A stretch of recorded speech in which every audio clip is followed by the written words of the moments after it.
Welcome to the MHP CashFlow Podcast, where we dive deep into the world of mobile home park investing, real estate strategies, and building long-term passive income. Hosted by Garrett, Terrell, real estate investor, mobile home park operator, and founder of Rocket Capital Fund.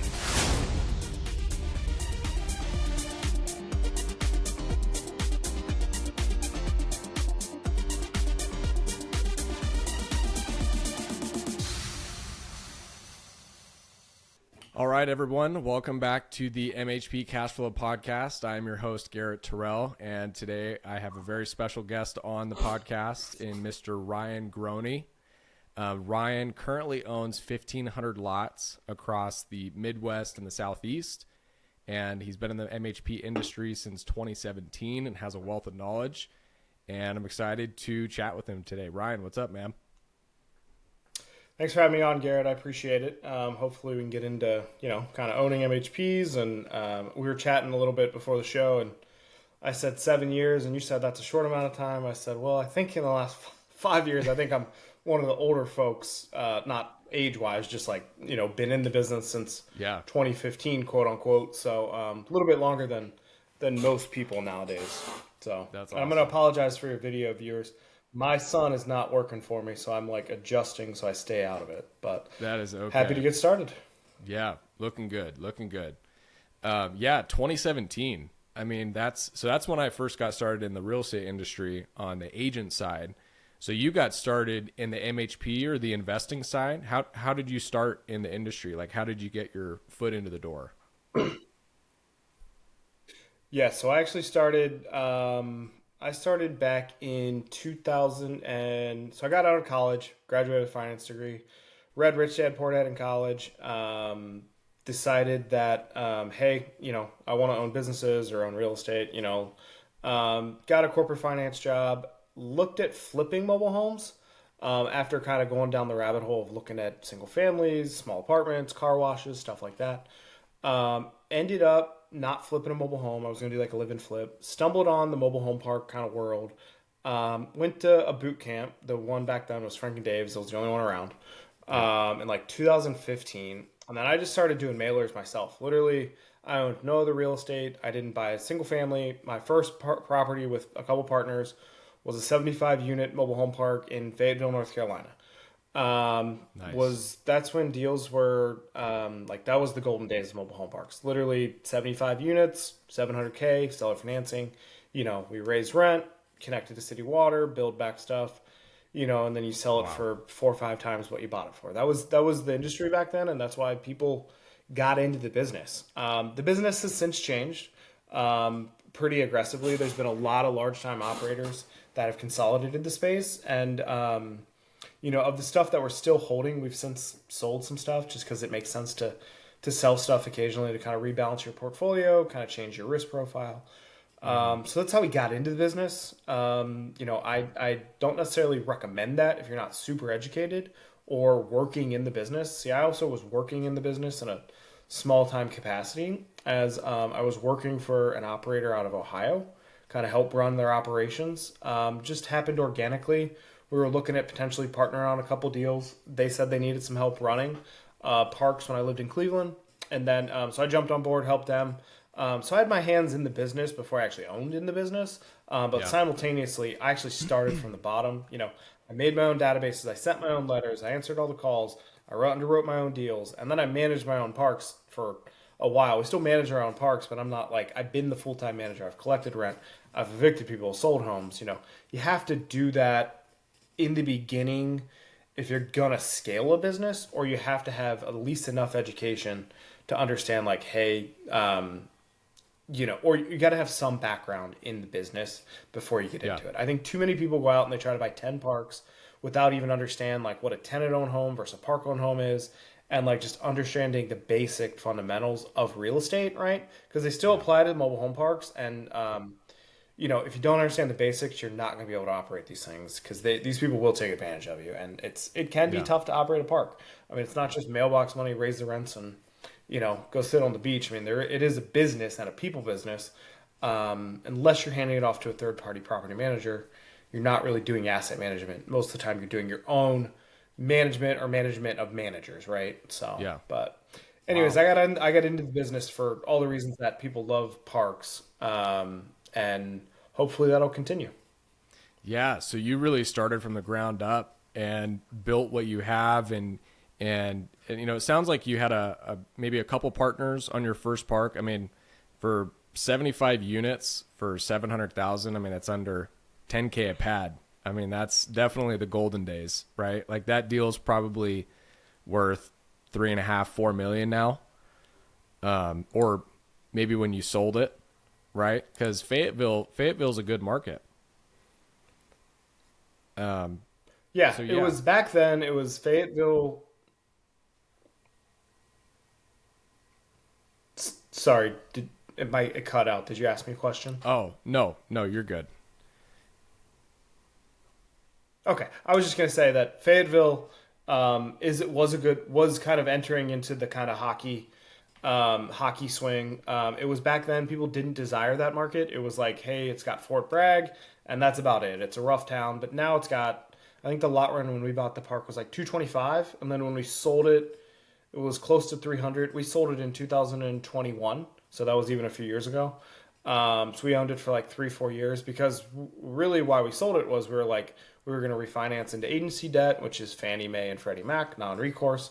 The quotes we were getting, we were like, we're getting offers higher than this, so let's just sell it. So we ended up selling it. We sold it just under what kind of what you mentioned. But yeah, you're right. Today it's worth probably 3.5 to 4.5, if not more, because the market lot rent in Fayetteville is probably close to 400, if I'm not mistaken. So Wow, that's amazing. That's definitely a home run for your first deal, And so you currently own 1,500 lots, right? 20 different mobile home parks, and I'm curious to get your opinion on this because I'm relatively newer into the MHP space. I had a fix and flip background. We did a ton of fix and flip, did extremely well. But now obviously I'm kind of leaning away from active income more so into passive income and kind of tax wise looking for places to park some money. So I got different problems nowadays, right? But with your knowledge and experience and background in the MHP space, do you like tenant-owned home parks or park-owned home parks or a mixture, or what are your thoughts on that? I mean, my preference is tenant-owned, 100% tenant-owned, just because of the ease of management and the reasons why you got into the business, right? So it's really just you're in the land business if you just own the home, if you don't own the homes, right? So you're just looking after, paying your infrastructure, taking care of infrastructure if it's not direct billed to the resident, mainly on the water sewer side. And then, if no pay, no stay, right? If they don't pay, kick them out type of deal. And then just enforcing rules. So you're in the most minimum type of property management that you're going to get into as a real estate investor on the active side, right? As a passive income, quote unquote, right? Because it's defined as passive income. But I will take on park on home opportunities, and we have in the past. We bought, all park on home communities and then converted them or kept them as rentals and try to convert them over the years. It is really hyper market dependent and the deal specific on whether we're looking for that. But long term, I'm looking to get them off my books as quick as possible. But if I'm doing infill, I want new homes because new homes hold up longer and they sell better. They sell the community better. They make it look nicer. And they also, to banks and investors and all that goes along with new homes. And then also new homes typically rent or sell a little bit quicker if the market can support the price, right? But there's nothing wrong with used homes. Used homes are a great way to fill a park quickly and cheaply because new homes are 50, 60 grand for anything decent, plus setup costs. Mm-hmm. And you can find used homes for 10 to 30 grand, depending on where you are. I don't shy away from park-owned home communities. It's just it's a lot harder on the front end to get financing, to make the deal underwriting work, because typically the broker or the seller is valuing heavily that income. You definitely consider the income when you're underwriting, but it's more of a shell value of the home. Is there any balance notes that either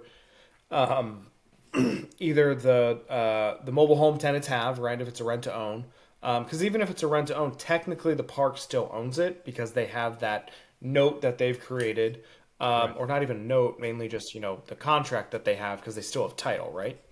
Yeah. So it's just something to consider. It makes the deal a little bit more complex, and it makes management a little bit more, not difficult, but just a little bit more cumbersome when you're moving the deal along and trying to underwrite and get the deal done.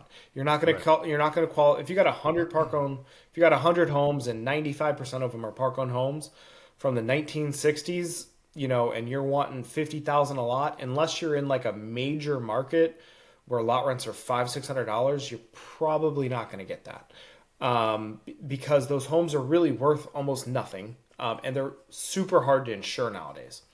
The insurance on anything 1976 or older, which is pre-HUD basically, you're better off just self-insuring unless you're in a high value market where you can sell those homes for 20, 30 grand, which I really think the only places you can do that is like Florida, out in Phoenix, probably Texas, certain markets, and maybe parts of like some of the Southeast. But, those homes they've taken a beating, and they're hard to fix. And then you got to deal with the park is like, if it's that old of a park, it's a tight park as well. So you're probably not going to be able to replace it with new homes. So For sure. So to answer your question, love tenant home. We'll look at mixtures, kind of done a little bit of everything. And we bought all park on home communities. You just got to be staffed and ready for the maintenance problems day one. So Yeah. that's the major issue with buying a park on home community is the mindset of that person, the tenant that's in there. It's going to be a longer term sale, probably a year to 3 years to transition the full park to kind of a home ownership mentality. You might have to change over some residents, fix the units, and then sell them. But today's renter is tomorrow's buyer, right? So For sure. So that's good stuff right there. So, when currently actively underwriting some of these parks, I'm sure you've ran into this problem because I've ran into it. But when you're looking at a park, if lot rent is 250 or 300, and you have a couple of the park owned homes in the park where they're maybe $800 or $900 or maybe even less, right? When you're underwriting the deals with today's market debt, how are you able to justify the debt service ratio with only tenant owned home income? Because I've had a tough go ahead of trying to make some of these deals pencil. Like if I'm raising money, first of all, I got to pay the investor, right? I got to make sure that they get paid. I also got to make sure that it debt services, and I also got to make sure that I make something at the very end, right? So if you're dealing with an all tenant owned home community, how do you kind of navigate around that? Are you getting it for a substantially lower price to justify the debt? Or what are you doing to kind of make a deal pencil nowadays? you're not, unless you're paying cash. Or you're putting down 50%, 60% down. You're not making it work. That's why deal volume, or if you actually look at the deals that are getting done, it's deals that were just total shit deals, right? Or they've been on the market 3 different times and they've taken a price cut. By the way, I just sold a park that we had under contract 3 different times with 3 different buyers over the course of 2 years. The main problem with that park was zoning. The county was basically saying, hey, you can't, or you got parks like that, right? You got these counties that just have these NIMBY mentalities. They don't want the park. You walk into their office, they say, oh yeah, that park, you can't bring in any homes, but we all know grandfathering laws don't really work that way. So sometimes you have to sue or get variances, etc. So the deals that are getting done are maybe a little bit more creative, right? So you have to get creative on the front end with either some type of financing. You have to be willing to put down more in hopes that you can refinance later, if that's your strategy. Or you got to be able to raise rent or bill back utilities within the first 90 to 120 days. That's about the only strategies that work when debt is 7 to 8%, and you got to meet a DC, because they've also raised DCRs, which is the debt service coverage ratio. They've raised that from 1.2, which we were seeing I was seeing 2022 to 23. That was kind of the common norm among a lot of banks. And now it's more like 1.3 to 1.35. And then the sponsors, they want super high liquidity or, net worth equal to, or typically 20, 30% more even. And then they want liquidity not for the down payment. They're getting, these banks are a little bit more stringent on their underwriting. They're paying attention a little bit more to the underwriting. And a lot of these deals are still in the market and they're lasting because the price that the seller wants is not meeting what the buyer can pay, what the market can support from a debt standpoint. So really, you see a lot of brokers that are floating the same deals over and over again. And we haven't bought anything this year. We've had stuff under contract. And I've sold a few parks in the last year and a half, but those were negotiations that happened prior to. Now, as interest rates continue to drop, will deal flow pick up? Maybe. I don't know that pricing is ever going to move back to what it was. I think 7-8 caps are kind of the norm for here to stay. I think you're going to see $40,000, $50,000 pad per unit count across the country normal. Because you have a super low supply and a super high demand in a cycle where affordable housing is like, you got people that, like in Charleston, I'm sure it's the same in Phoenix where you live, is like, $300,000 house in 2019 is now worth almost $1 million, and they did nothing, right? It's just pure market moved it, which, does that make sense? No, normal people are not buying those houses, so they're forced into kind of living in these parks maybe, especially if we have a correction. I don't know what that means, but I don't think mobile home pricing is coming down 20, 40%, maybe 10% it might come down, but I don't think it's going down anytime soon. Because I think these larger investors are realizing, hey, it's a safe place to put cash. Yeah, we're going to have to make some big, infrastructure upgrades over the next 10 years because everything's run its useful life. We're going to have to infill. And the deals that you're seeing, I'm seeing a lot of 150, 200 unit, 50 site parks, but they got, million plus in home inventory. So who wants to buy that? It's a nice looking park, but I don't want $3 million worth of mobile home loans that I then have to be responsible for. So it's like, it's kind of this back and forth. And the deals that I think the real opportunity over the next 5 years, even short term, like the next 24 months, is something really creative where you kind of go in, higher offer, do something creative, just, maybe hope that you can refinance, put more down, be willing to put more down and just kind of take lesser return today, but you're still getting a deal. You're increasing rent, you're increasing depreciation through forcing, a higher NOI. And then maybe you can get lower debt on it in the future, or agency debt if you're getting commercial loan. I think, and then big infill opportunities. And then also people that are bought parks in 2020 to 2022, kind of deleveraging their portfolio or just getting out of the business completely. From a lot of professional operators, I think these one-off parks, I see a lot of those on the market right now too. So I think that is an opportunity as well if you can swing the higher price point per pad, and then also if you can swing the home inventory that's going to come in the next, because they have these vacant parks that people filled, and 100 parks at 50,000 a unit, that's a pretty hefty balance just on the mobile home inventory. Yeah. So I think that's kind of where the market is right now. But I'm seeing a lot of deal flow, but just nothing pencils. So yeah, I totally get you when you're saying that. There's a lot of deals that float around, and I'm like, man, $50K a pad with $325 lot rents. I don't know how to justify that. And from a banking perspective, it's like, okay, the only way to make this deal work is to put 50% down in order to cash flow. People can do that. I personally don't think, I don't think you should be too cash heavy into a deal unless you're buying it with hard money and doing a quick fix and flip or a quick and refi. But, it's really hard to justify some of these deals nowadays. I think some of the best deals right now are in that $24,000 to $36,000 a lot range. I think those are some that I can justify in good markets in the Southeast. Yeah. Because lot rent is relatively $350 to $400 across the board in pretty much any market for the most part. I've seen that's kind of like the industry standard. So when you started out, I mean, what were you looking at parks, price per pad, lot rents? Like, how were you underwriting parks when you were first starting out, first kind of building your portfolio? 10 caps or above, because that's what I was told. So, and I'll tell you, we passed on a few deals because of, like, oh, you can't pay an 8 cap or a 9 cap on a 300 unit park. I got literally back in the day, I would literally print my mailers, sign them, envelope them, send them.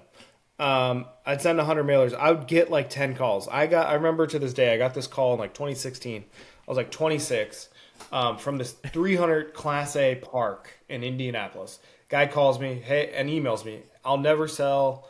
If I did sell, it would be XYZ price. And like, talk to him. Here's our information. I underwrote it. And I'm like, yeah, it doesn't make sense. Doesn't make sense for a 10 cap. And then like 3 years later, 2019, I think Sun or one of the big communities basically paid what he was asking. And I was like, I could have probably bought, I don't know if I would have been able to pull it off, but I at least could have made a run at it. So back then it was, it's still the same principles apply now, but it's more underwriting has gotten a little bit more complex because there's a lot more park on homes. There's a lot more inventory, like with new homes that have balances. So you got to assume the note balance, and then you got to like look at what is the useful life of the utilities. We've taken on a lot more private utilities but we also have direct build utilities too. So underwriting hasn't changed. Deal flow has just gotten tighter from an underwriting perspective. I'm still looking at what's my interest rate to cap rate, looking for that 3-point spread that everybody kind of is looking for in the industry. Yeah. But then again, I'm looking at the deal parameters overall.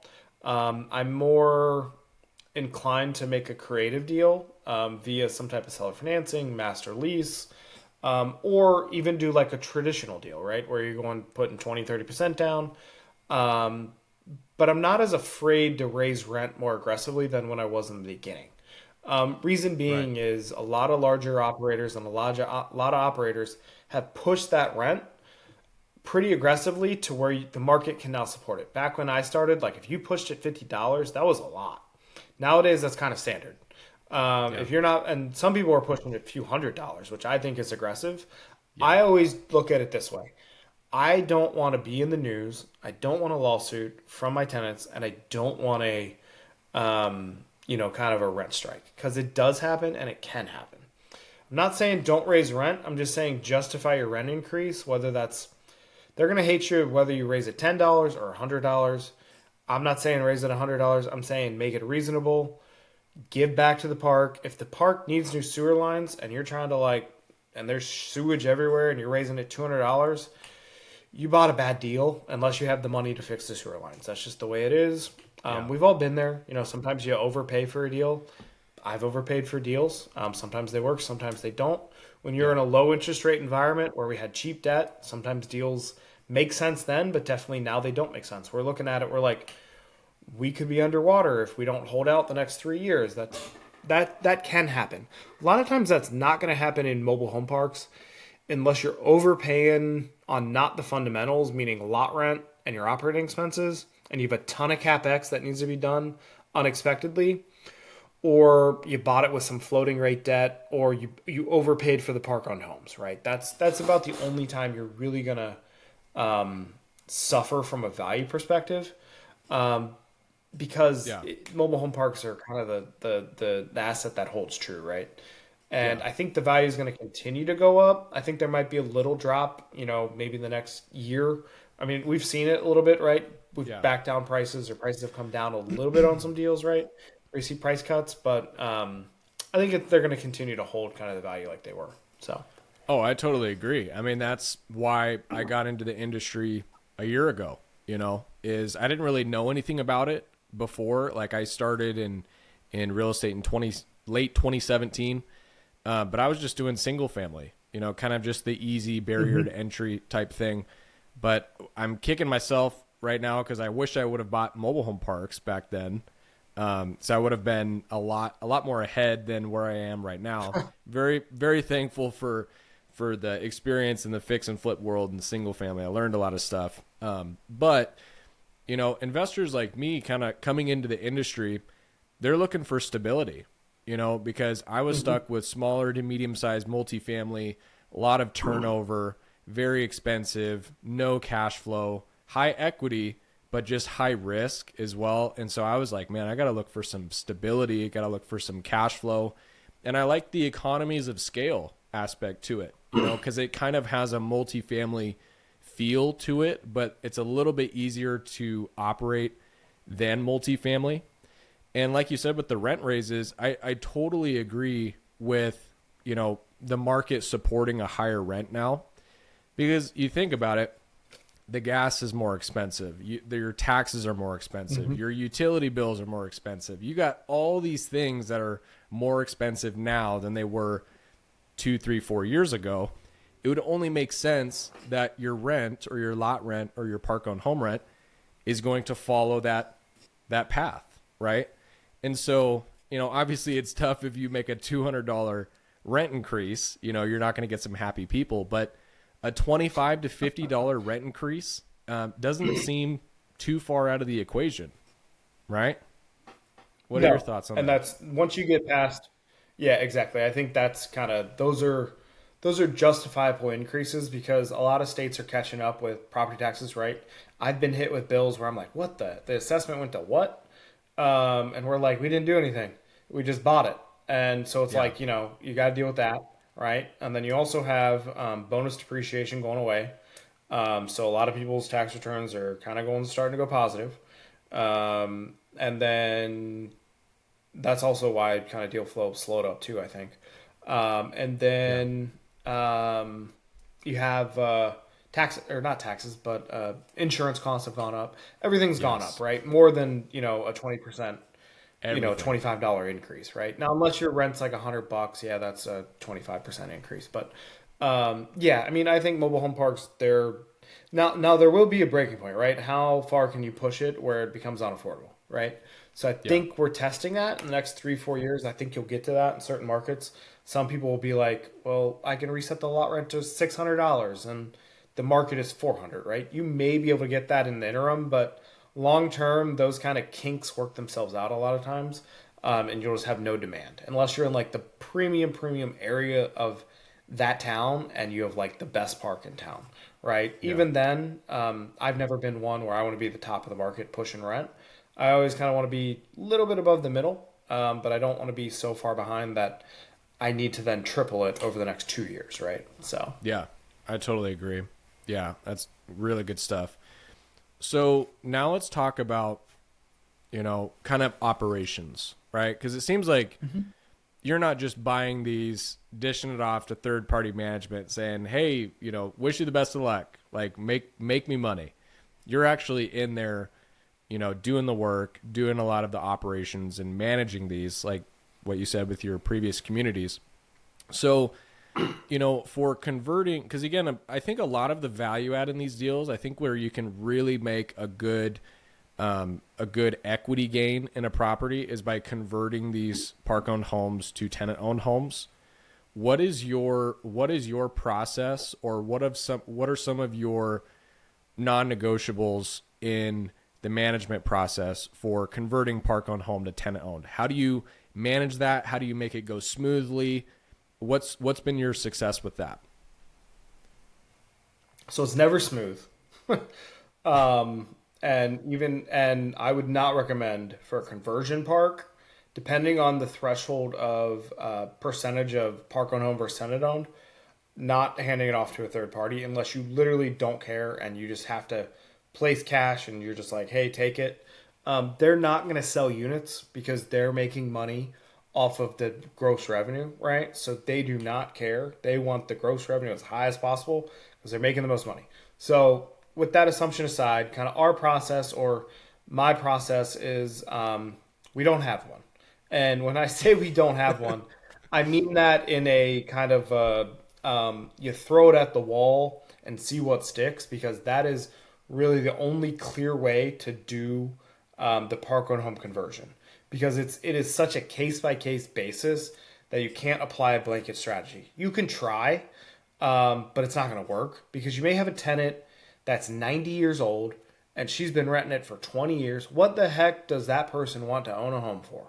if they're 90 years old. More than likely, they're not going to, right? Because they're worried about other things than a 30-year-old with 3 kids and a potential path to ownership.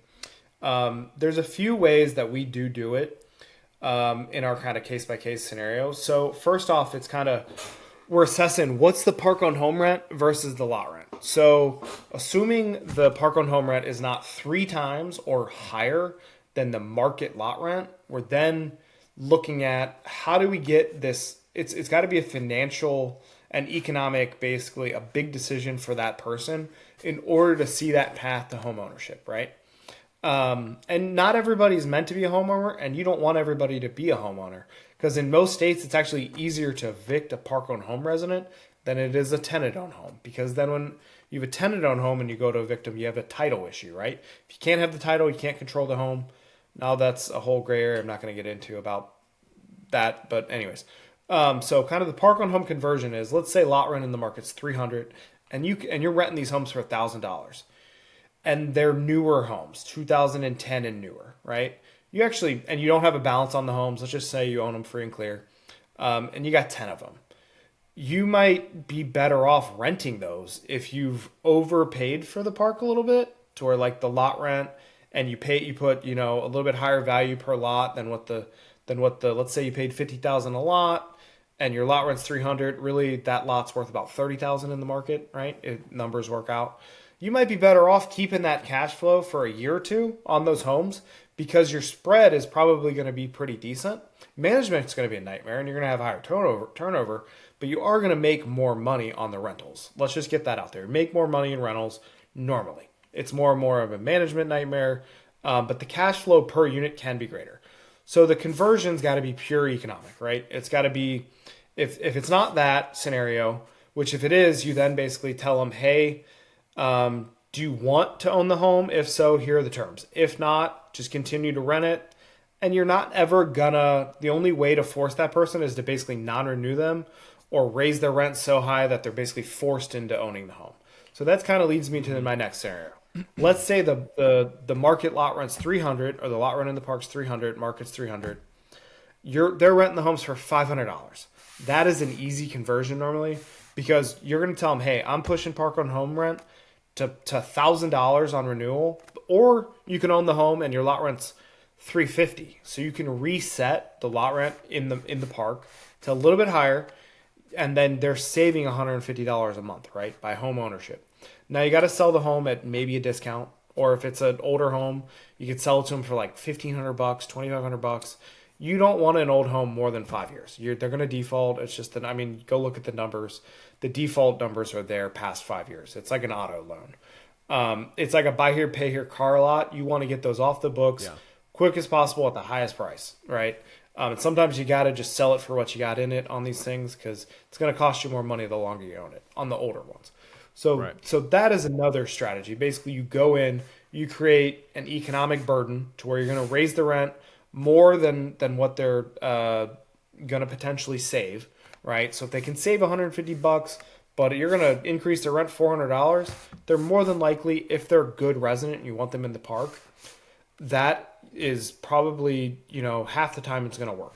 Most of the time, sometimes they're just going to move. So then you have a home that you can then sell, right? Because it's vacant. That's kind of the next one, right? These people move out, you're raising rent, kind of enforcing rules, you're doing all these things that they don't like. They move out, blow out, you got to fix the home a little bit, and then you sell it. So that's the other way. You also want to, when you go in, unless you have a really good track record from the owner, like you have good notes, good history, this is a good resident, you want to maybe take 90 to 120 days and see who the good residents are, because you may not want to sell the homes to everybody. Because somebody that will come to you and be like, hey, I want to buy this home and I have $20,000 cash. Well, why do you have $20,000 cash, right? Are they drug dealers? Are they, why do they have that, right? What do they do for a living? And if you don't really know, or they're kind of shady or whatever, right, you don't want to sell it to that person, potentially, right? Because most of the time, you're not going to be able to run a background check on these people once they're in the community. So you want to just take 90 to 120 days, learn the park, learn the residents, make sure that is somebody that you want to sell to. That's like number one, right? And then, so I mean, those are kind of the 3-4 ways that we kind of do it. I mean, it's a throw it all at the wall, and sometimes people just want to rent. I mean, you can lay out every strategy in the world, and they're like, nope, gonna rent forever. I mean, I actually rent where I live, believe it or not, and it's weird, right? Because it's I mean, I'm in an apartment here, and I've been here for a while. But that's due to a number of things why I rent. The market for home prices, like we were discussing, have 3x here, and I don't think it's worth the home to what you're getting. So I'm just I live on the water. We have a dock. I mean, it's like it's hard to beat for relative to what I pay, and I own real estate already. So it's like it's don't do what I say, type of thing. So, it's a win-win. So, yeah, exactly. No, I totally like that because you're. What I like about what you're doing is you're giving these people the option, right? You're not coming in the very first day that you own this and you're saying, hey, buy this or rent it at this amount. You're waiting a little bit. You're waiting for collections. You're waiting for maintenance requests, repairs, maybe over the course of 90 to 120 days. Who do I want to sell to? Who do I want to have there long-term? Who's a good tenant? And then you're kind of analyzing the current lot rent that they're at from, I'm assuming, the previous seller's rent that they had, because you're probably signing some type of estoppel certificate, getting those leases continued. Yep. And then you're analyzing that, looking at what you could rent at park-owned home-wise versus lot rent-wise, and then you're giving them 2 options, and then you let them decide, basically. Is that kind of... Yeah, correct. But sometimes you need to force it. I mean, if you really want to turn the park to a tenant-owned community, and that's totally the operator's call, you do need to force it. And by forcing it, I mean, it all depends on when their lease is up. If they're on year leases, then you got to wait. It's just the way it is. If they're on month-to-month, which hopefully they are, and they don't abide by your rules, you can raise their rent and just keep it as a park-owned home. Or you say, hey, once your lease is up, you need to move out. Which would be through a non-renewal, right? You'd give them a non-renewal of their lease on a month-to-month term. They don't leave, you evict them, and then you potentially could have a trashed home or they set it on fire. I mean, you got to deal with that too, because once you start to non-renew these people, if you're forcing it that way, you're basically forcing home ownership. You could be left with costly repairs because some people do not, when they leave, they do not abide well. They'll put holes in your drywall. They'll take everything apart. I mean, there's a lot of stuff. Break your windows. I mean, we've seen it all. So flood it. I mean, there's a lot of stuff that people do. But we don't normally do that because I don't want, I'm all about, I don't want headaches, right? So what is the least path of resistance, kind of like water flowing, right? Yeah. And that is, let them decide. And then if we need to help their decision, it's typically through a pretty aggressive rent raise. So, because we want them to take over the home. So you want them to take over the home. And so, let me ask you this. So if you had a situation where, let's say the current rents are $550, right? And you know that, and these are all park-owned homes. All of them are $550 to $600. Market is probably $700 to $800, but you could probably charge $350 to $400 in lot rent. Now, are you going to give them the option of just paying lot rent within itself and then no note balance on the home rent on top of that? Are you fine with not charging any home rent, or are you just focused on charging them the lot rent? You're talking about how do I break out park on home rent? Or on a rent to own term, if I did on a rent to own with an RTO balance, right? Do you really not care about that RTO balance, or are you not trying to charge them anything for that, or just charge them the lot rent and then give them ownership, or give the house away for $1,000 or $1,500? How do you do that? So we would break it into kind of a few different tiers, right? What's their current rent? What can they afford? What can the market support? And then also, what's the age of the home, right? The older the home, the less valuable it typically is. So let's just assume it's a 1980s 3.2. That's worth about $10,000 on the market, right? So we go in. Let's just say we didn't really pay for the park-owned homes, right, in the deal. We're not cutting a check for the park-owned homes. Seller's like, hey, you can have them, because it's not really a park-owned home community. You got 100 spaces, maybe you got 10, 15 rentals, so it's a smaller turn. And this example is a lot easier because 100% park-owned home community is a much more drastic scenario. And by the way, I just want to emphasize, you're going to have rentals, and it's just the way it's going to be. You're just going to have them. So sometimes you just have to rent the home.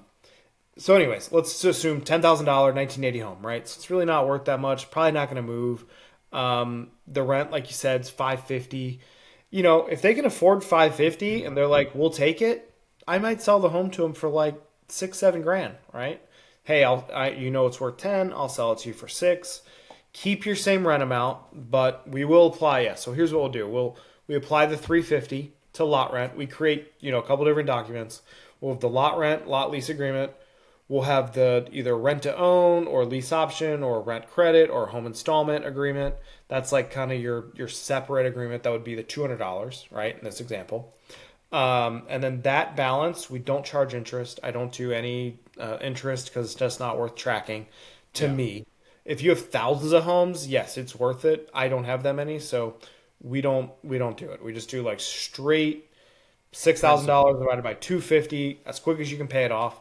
And let's say around tax season every year, we also will do this trick. If they've been a good resident and it's tax season, typically beginning of January, coming up actually, hey, would you be interested in buying the home at a discount? Let's say there's $5,000 left. Would you be interested in buying it for $3,000? But your lot rent might go up now, right? You increase their lot rent, you sell it at a discount. They may say yes, they may say no. If no, you continue to go on with your payments. If not, you get it off your books. It doesn't cost you insurance anymore. You now have created another tenant-owned community, so you get it off your books, becomes a little bit more valuable. You've also increased your lot rent probably another $10 to $50, right? Because that's kind of part of the agreement too. Hey, I'm going to sell you this at a discount, but the lot rent's going to be $20, $30 higher than what it would be, right? That's a trick you can do as well. So we're trying to get these homes off our books as quick as possible. Unless it's a true 2010, 2020 home that's worth 40, 50 grand. Yeah, we're not giving those things away. We're gonna try to max that value as much as possible. What can they afford, based on their income, and try to set it to where we're selling it within 3 to 5 years. I don't want anything longer than 5 to 7 years. It's just anytime it passes 5 years, sometimes people lives change in 5 to 7 years. 3 to 5, it's a lot shorter, and a lot of times they can pay that debt off relatively quickly. So especially with tax returns, if you ask them, hey, do you want to pay down your principal a little bit or pay $50 more? You just got to let people know, and you got to give them the option. So if they don't know, they're not going to do it a lot of times. So you're communicating a lot with the tenants. Correct. And you have open communication with them. You're constantly talking with them, every quarter or so, just about how everything's going. And do you guys do yearly increases in rent? Is that kind of your normally. It depends on normally it's depends on the park and depends on where we are. My biggest thing I don't like about parks, the parks we own, some of them, the rents are all over. I like clean parks where the rent is all the same, because then nobody can complain about, well, Joe Smo's paying $350 and I'm paying $400. Why is that? I got a better, or I don't know. You know what I'm saying? Like, I can't, my verbiage, I'm stumbling over myself, but I like clean parks where the lot rent is all the same. And we've done that to where we'll basically be like, hey, this increase went here, and then the lower people, we will raise it a little bit more aggressive to get everybody even. Typically, that's a multi-tier process, right, and a multi-year process. But yes, we always raise rent, whether it's $5 or $10 in our mobile home parks. Good. Our RV parks, we may not raise rent every year because that's a different asset, but we do own RV parks as well. But we're typically increasing something, whether that's the rent, we're billing back utilities, we're putting trash down on the resident. That's a big one that a lot of people don't do, but it's a sneakily cost. Is like, might only be $10-15 per person, per home, but you that is something you can bill back in most states, and people forget about it. So yeah, Okay. So I have to pivot to this because this is the MHP CashFlow podcast. I think I love the cash flow aspect to this. I made big equity plays in fix and flip, did very well doing that, but there's no cash flow in fix and flips, and so I like the consistency of the MHP space. I think that's really why I've kind of fallen in love with the industry is the cash flow that it provides. Obviously we have to budget for certain things, but as a general rule, the cash flow of these mobile home parks is not even comparable to really any other asset class, I would say, that I've seen compared to self-storage, multifamily. I mean, it's just, you look at the numbers, it doesn't even compare. So walk me through your best cash flowing park. What was one deal that you had, maybe you currently own it or you owned it in the past and sold it, where that was like a life-changing deal cash flow wise, where you were like, wow, this is a home run. This is my best deal. Walk me through that deal. Yeah, so I just want to, I would agree with you. For every dollar of revenue that the mobile home parks bring in, you're spending 30 to 40% of every dollar, right? So that you're bringing in. So your profit margin and your cash flow, assuming you don't have debt, is 60 to 70% on the dollar, right? So would agree with you there. But the problem that I'm going to speak broadly about the parks, not me individually, because it sounds like you're kind of doing the same thing I'm doing. We're capital raisers, right? So when you capital raise, it's a little bit different structure than if you own it 100% yourself, right? You have incentives to make the park more profitable. You're only getting a portion of the park, right? Like my portion, I don't own anything 100%. So when I'm like, that cash flow is nice, it's more like a bunch of different drips that make a big bucket, right? So, which is just real estate investing as a whole when you got no money and you got to start, scaling. So kind of speaking broadly, because like I said, because I don't own anything 100%, but assuming I did, right? Let's just go with that assumption. I wouldn't be on this podcast. Meaning, I'm joking, but the cash flow is that great. Most people, if they buy one park if they buy a park by themselves or they own 50-50 with one person, assuming it's a 50 to 100 side park, $300, $400 lot rent, and they got moderate debt on it, because you don't really start making real cash flow until you pay your debt way down. That is when like the cash flow, you talk to a mom and pop, right? They're like, yeah, I've owned this thing for 20 years and I make XYZ, but they're like, they haven't had any debt on it in 30 years. So they've been just raking in the money. So once you pay off your debt is really when you start making cash flow. So kind of winding back the question, the best deal that every deal is great, right? Every deal kind of cash flows, that we have. Every deal cash flows, assuming we've executed our value add plan and we're kind of in the stabilized period, right? So the best deal that we've ever had was that first deal I did, where we went in, we raised rents, we connected to city water, we brought in 20 homes, we repaved the roads. Once we were all said and done, we looked up, we were like, wow, this thing's, cash flowing great, right? If we owned it free and clear, it would be worth XYZ and have all this equity. But, for every site that we're, bringing in, for every dollar we're bringing in of revenue, we're only spending 30 to 40%. So we're cash flowing 60 to 70%. Some parks do have a higher operating expense, might be 45% of the dollar you're bringing in. So yeah, circling, kind of finishing the question. Let's say you're one person, you got a few $100,000, or you got $100,000 and you can go buy a $500,000 to $600,000 park. And let's say it's making $100,000 a year in revenue, and then you got $30,000 of expenses. You have no debt, right? And you set another $10,000, so you got $60,000 of cash flow on a $100,000 revenue park, right? And if you own that free and clear, you don't own it with anybody, you're only going to buy one or two of those, because most people, even if they don't have a W-2, or if they do have a W-2, $100,000 to $200,000 of passive income, of like where you're only working like 3 to 5 hours a week max, is for a majority going to be enough for most people, right? Over the lifespan of a park's life, right? Or your investment with the park, assuming you own it for 10, 15 years. Now you and I may be a little bit different because we're raising capital. So we got to buy a little bit more because our percentages are smaller. Or maybe you own 100% of a deal or 50-50 on a deal. The more percentage you own, the better cash flow you're going to have. It's just the way it's going to trickle down to you. The reason I own a little bit more is because my percentages are lower. Because I didn't have any money. When I began, I emptied my 401k, bought my first park, sold it, rolled it into another one, kind of did the monopoly play, right? And that continues. As we raise money, you have to pay investors. And that's a different world of syndication that there's not enough time to kind of go into in this show. But for the regular person buying a mobile home park, it's going to be enough cash flow for you to probably live on comfortably in most areas of the country.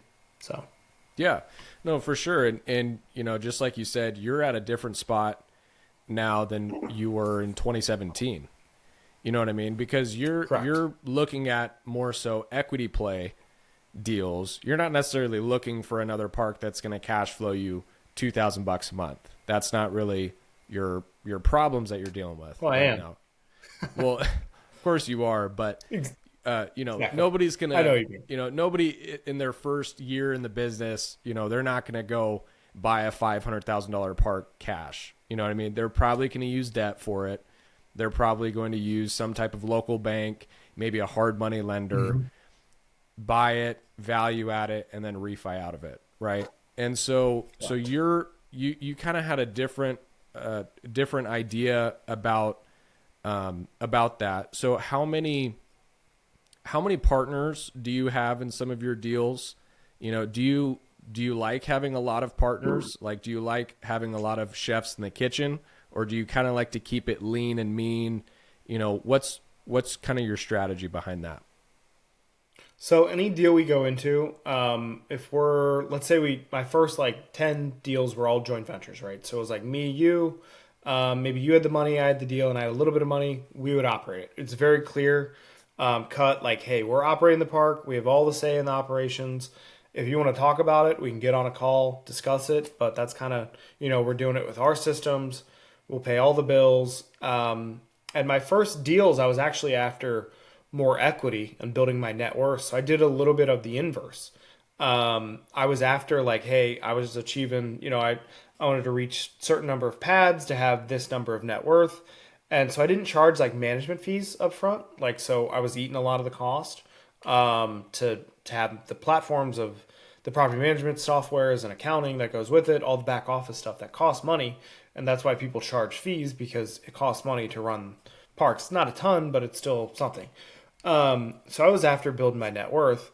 And then I like to keep it simple. I actually like joint ventures on sub $5 million deals because you can typically have 3-4 people that have a few $100,000 to invest. And as long as everybody's clear about that, obviously check with an attorney. But that's my favorite, is just joint venture deals with people I know, because it's pretty clear.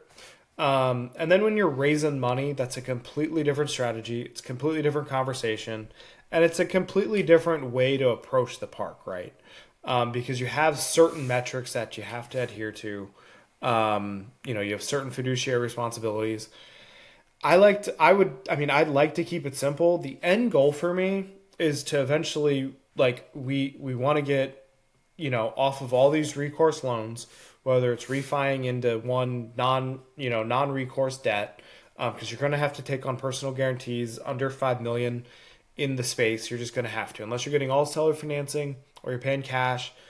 Commercial banks are going to require personal guarantees. It's just the nature of the business with mobile home parks at this point in time. So, kind of deleveraging my risk while still building kind of like a net worth and more cash flow. I'm always after more cash flow, right? More consistent cash flow, right? Because as a real estate investor, we still get, like, when you refi or you sell, you still get these pops of income, or you buy something, and then you're sometimes properties don't do as well. So you have to put a little bit more cash into the deal, or, hey, cash flow wasn't as great this month because we, water line broke, so you had to dig into the reserves to pay it, right? But you're always setting aside a little bit of, you're setting aside money each month to pay for something in the future. That's what you should do. I'm always after cash flow. I'm always after increasing my net worth. But nowadays, it's more about deleveraging risk and increasing my cash flow to a certain amount to where I'm like, okay, I don't really have to worry about, the next 5 years, right? Because I'm not married yet and I don't have kids. So the next stage of my life is kids and getting married. So what does that look like, right? And that's kind of the next kind of horizon for me, is like where I don't want to take on many headaches. I'd rather have more consistent cash flow and not really a super high net worth anymore. I'd rather, have a lower net worth and way more cash flow, right? Versus the inverse. So, but when I was younger, I was like chasing balance sheet because I thought that's what you needed. And it helped. It got me into a bunch of deals, which will pay off. Yeah. Because if you do have a net worth, you can get into deals. You can force yourself into deals by being the sponsor, and also by being like, we can run parks, right? That's our strategy. But I can also sponsor the loan. Like I don't need a lot of people, depending on where we are deal flow and deal size wise. So everything looks different for everybody. All I can say is for an investor, you got to figure out what works for you. A 10-unit park might work for you, but it might not work for Garrett, might not work for me, right? A 100-unit park might work for me and might not work for you, right? Every deal looks good to somebody. And that's kind of where I leave it is, you got to understand what you're looking to achieve and then kind of dictate your investing into the mobile home park space if you're doing that accordingly. And mobile home parks are not for everybody. They are a unique asset. They're a great asset, but they're it's affordable housing. So you're dealing with scenarios to where your Instagram profile or your LinkedIn article doesn't show, right? Like these people really live paycheck to paycheck, and they are literally most of the time they want to live there, but they don't always. They have to live there sometimes as well, right? Because there's nothing else available. But a lot of times they're really nice people. They're not like 8 Mile where you got these bad assets. You're typically safe. And a lot of times there's a sense of community that you can understand if you lived in an apartment or you lived in a subdivision. Like if you walk through a park, there will be like neighbors coming out, like looking at their blinds, and they'll be like, "What are you doing here? Who are you?" I get asked that all the time if they don't know who I am. It's a unique sense of community that these people have. And as the landlord and as the operator, your duty to them really should be clean, safe, affordable housing.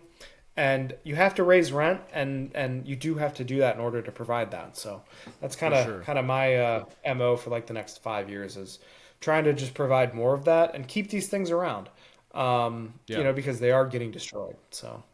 So with some of your deals, so your average deal size is around 75 units. So with, because you currently own 20 parks right now, right? So what's the reasoning? Have you not wanted to buy smaller parks than that and own more of a percentage, or are you focused more so on buying bigger deals and having a smaller kind of percentage? Are you wanting to delay gratification, or are you trying to make smaller deals more profitable? What's kind of your strategy behind that? So I am looking, like if you were to ask me off the rip, what am I looking for today? We're looking for 50 units or more, Midwest, Southeast, 100,000 metro towns, right? That's city water, city sewer, but we'll buy private utilities. I don't care on the makeup of park owned home versus tenant owned. That's all deal specific because we bought it all. In the beginning, I was looking for any deal we could get. It just happened that my first deal was 75 units. My next deal was 50.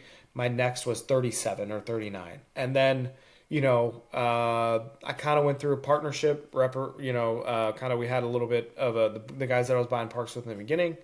And then it was just kind of deal by deal, right? If we're looking to get into a market, we'll buy a small park because there's nothing wrong with a, sorry, I got a bug in my face. There's nothing wrong with a small park. To get into a market, because then you can approach other owners and be like, hey, I own a park in town. They're more likely to sell to you knowing you're already in the market. You get to learn it a little bit. You're not risking as much capital. And a lot of smaller parks, there's a lot of opportunity if you're willing to do it. The reason people buy larger is because it's easier when you're raising money, right? You can typically buy a small park with one or two people that may have, a few $100,000 in their retirement account that they can put in a self-directed IRA or borrow from, or somebody's got equity in a house they can borrow from, right? And they're single family. Smaller parks are smaller checks to write for the down payment, and it's a little bit smaller, lower risk profile, and you can learn the parks a little bit better. Personally, I like larger parks because the reason being is it's easier to raise money, it's easier to get a loan, it's easier to operate. Everything is easier, even though it sounds counterintuitive. Once you get above 100 sites, you can employ way more people. The park, if 5 people miss rent, that's only 5% of your revenue, right? Versus 5 people in a 20 space park, that's 20% of your revenue, right? Or 25%. That's a pretty high number, right? So the threshold is so much easier to operate on a 100 site park because you're doing the same thing. You still got to check the sewer lines. You still got to check the water lines, check infrastructure, on due diligence, walk through all the homes. It's all the same. It just takes a little bit more time, and it's just another zero. Most of the time, what people run into is they can't get a loan because their net worth might not be equal to it. It scares them because they don't want to take on partners, or it's just another zero that they're not used to, right? Like if you were to tell me like, hey, can you go buy this $100 million portfolio of like 10 different parks? Could we do it at this point? I could put it all together, but I can't go sponsor that on my own and raise money. I'd have to partner with like 10 different people. Could we do the due diligence and operate it? Yeah, of course, because that's a little bit more standard. But everybody has a threshold to their limits. Smaller parks do work. I do like them. We'll add them on once we get into a market, but larger is easier. I mean, it's just the way it is. It sells better. The transition is easier. It's just everything about it. My small parks have the most problems, it seems like. But then again, your larger parks require more money, so you just have to be prepared to cut a larger check. So it's all relative, basically. But yeah, I mean, I agree with correct. The big parks. There's an easier, economies of scale when you're raising rent on better cash flow too. Yeah. Better cash flow, 100 units. It's, when you have a $25 rent raise, it's a pretty big deal as far as the operation side. But, if you own a 10 unit park and raise it 2,500 or $25, doesn't really make a dent, So I totally get that aspect to it. That's awesome, man. So correct. talk to me about the next. Talk to me about the next, 12 to 24 months. What are you looking for?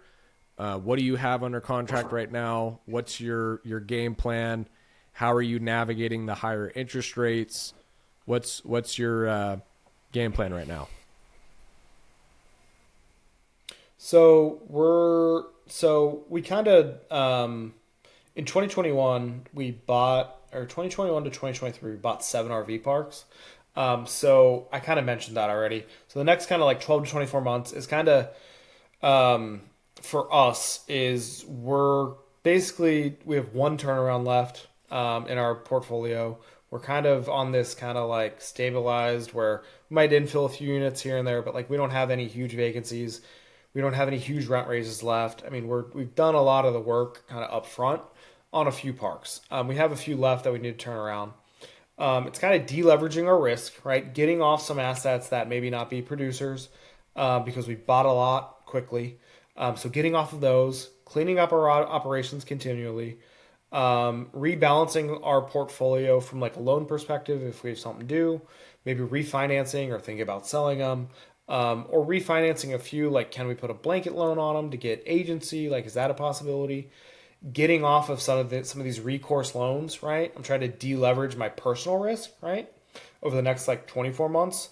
That's from my personal perspective, right? I want to, I have, like everything I have, probably 80% of my deals are personal recourse. So like, can I lower that to 50%, right?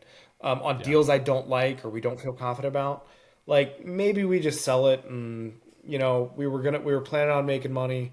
But maybe we don't make as much money, right? Or you recapitalize your stack. You have to do that every couple of years when you're buying and you got a portfolio. because you're going to have losers, you're going to have winners. I mean, you're going to have some average players too. So rebalancing is kind of where we are right now. And then we're kind of kicking back up acquisitions. We took all of 2020, late 2023, and most of 24 off. We had deals under contract, but we actually had something happen to us that I never had happen in the previous years. I'm pretty open about deal flow. If you were to call me, I'd probably tell you what we had under contract. I mean, I don't mind, right? Because I believe it all comes around. We had some folks buy some deals from us while we were under contract, get wholesaled from under us. I had never had that happen. Guys I knew, like been to dinner with, and it's like, I mean, we ended up, we've had some lawsuits because of it, and it's like, you just don't do that in this business. You just don't.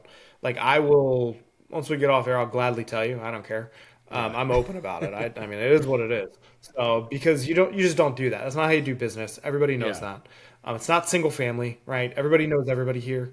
You just don't do that. So we've had that happen, right? So kind of getting past that, the next 24 months for us is we're really looking for 100 units or more in markets we're already in. And that equates to, are we going to overpay? No, we don't think we're going to overpay, but we're looking for stuff that's good assets, that's going to cash flow, that's going to hold its value, or stuff that maybe needs a little bit of infill with some infrastructure issues. Because I think that's the big kind of like next 36 to 5 to 10 years is all this infrastructure, all these parks are built in the 70s, all this clay tile, all this galvanized is going to start blowing up, and people are going to be like, I got a park that doesn't have water, buy it from me. And because they're not going to have the money to maybe replace the water lines, or they don't want to because they're 70 years old and they don't want to deal with it anymore. There's still some opportunity, and there's also opportunity to buy from professional investors because, like I just said, people rebalance their portfolio. They get rid of losers, or they get rid of stuff that doesn't fit their MO anymore or their investment criteria, because they may have bought so much because deals were plenty because debt was cheap, but then they look up and they're in 10 different states, but really they want to be focused in like one state or two states, right? So they start selling stuff. It happens. People rebalance their portfolio all the time. I think that's a good opportunity. If you can get in front of it, get in front of brokers.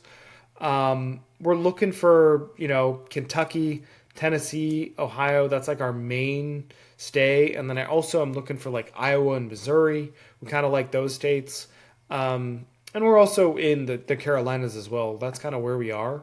We're looking for like 1 to 2 good parks a year. I'm not looking to buy 10 anymore. I'm looking for good cash flowing parks with decent upside, right? I want quality assets over quantity. That's kind of where we are right now. Because in the past we bought quantity, and sometimes you have to flip through those in order to get the quality, right? So that's kind of where we are in the next 24 months. Yeah, so you're more focused on quality now than quantity because you already have 1,500 lots, 20 different parks. You're not really trying to build and scale your portfolio right now. You're almost trying to deleverage your risk and kind of maintain, but still buy quality assets. Yeah, but I mean, if somebody was like, "Hey, I got this portfolio of 10 parks, it's 1,500 units." And it's a good deal. I mean, yeah, we'll go buy it. So, I mean, we're still in acquisition mode and aggressive. It's just, in my eyes, is there as much, blue ocean as there was 5 years ago? No. So there's just not going to be as many opportunities for folks. I just don't think. So, from what they were. So, very cool. So it's gonna be harder to scale. Last couple questions. What are your favorite books right now? So kind of twofold. What I'm reading currently, I'm typically reading, this sounds crazy to most people. I typically balance between like 2 and 3 books, just because I'm like pretty short attention span.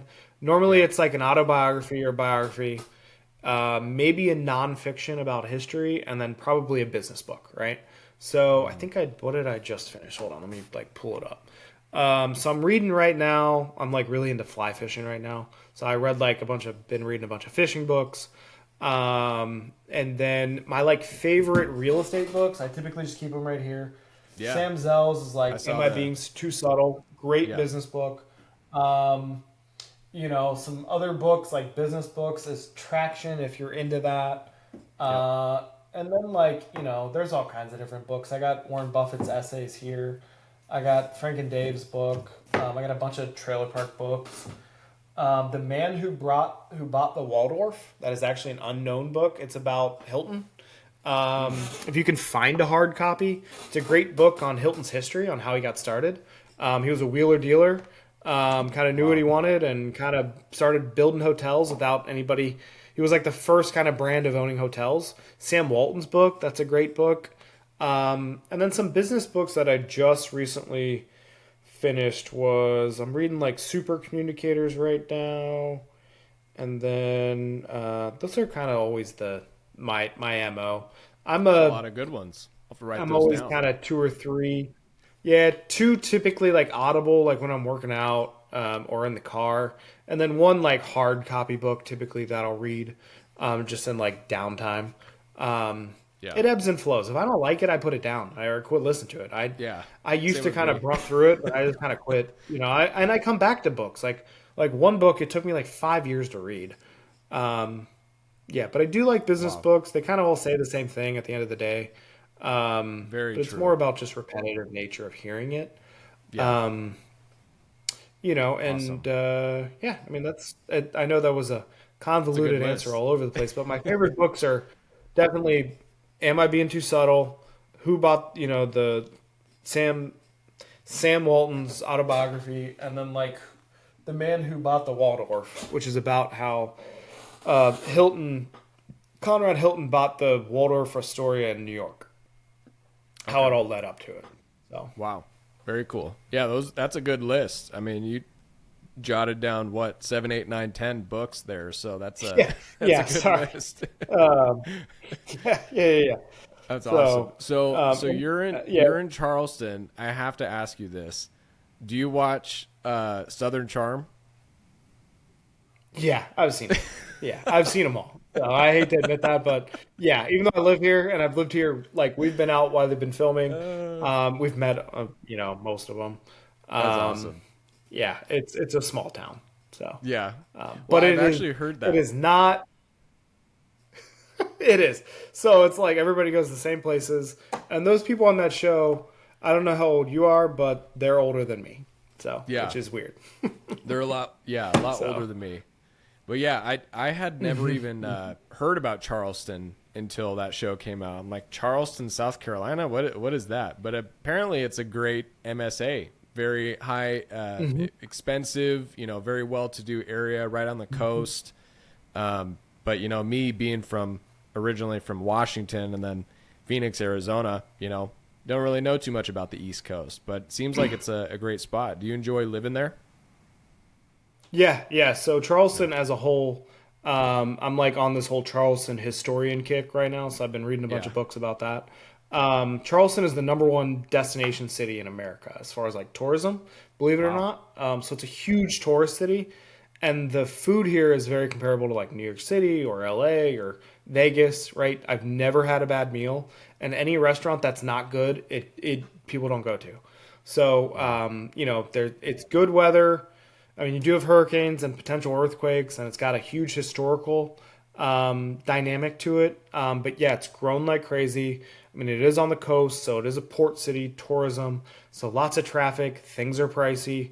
Like if you go out to dinner and you have a couple drinks, you're going to spend $100 to $150 at a decent restaurant. It's just the way it is. Yeah.